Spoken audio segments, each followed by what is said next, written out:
રમ રમ ભાઈઓ, જે તો સવાર નીકળી ગઈ મારી વાડી કે હો તલ ખેરવા અને પૂછી ગઈ વાડીએ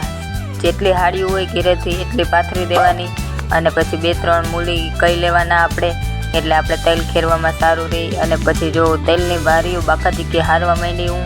અને પછી થોડીક વારમાં પછી પી લીધો તો ચા અને પછી તલની બારીઓ જેટલી મેં હારી હતી ને એટલી હું એમાં જોતી હતી તલના પૂરામાં તલ છે તો ખરા કોઈ ચોરી નથી ગયું ને પછી બારીઓ નાખી અને પછી 2 પૂરા લઈ અને પછી બાકાજી કે બોલાવવા માંડી તલ તો બહુ જાજા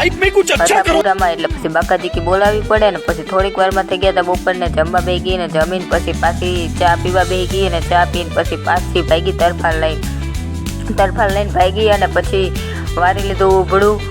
મેં અને મારા મમ્મીએ ઉભડું વારી લીધું. જો બાકાજી કી આપણે ઉભડું વારી લેવાનું ને બાકાજી કી માથે ભારી લઈને પછી બાકાજી કી ખરીએ આપણે જવાનું અને ખરીએ જઈને સીધો બારીનો કરવાનો ઘા કેમ કે બહુ વજન માથે રાખવાનો નહીં નકર આપણી ખોપડી તૂટી જાય ને પછી થોડીક વારમાં સાંજ પડી ગઈ હતી એટલે પછી કોકની ગાડીમાં બેસી અને પછી સાંજમોનો વિડીયો ઉતારી અને પછી ઘરે વહી આવવાનું. તમને આજનો મિની બ્લોગ સારો લાગ્યો તો લાઈક શેર સબસ્ક્રાઈબ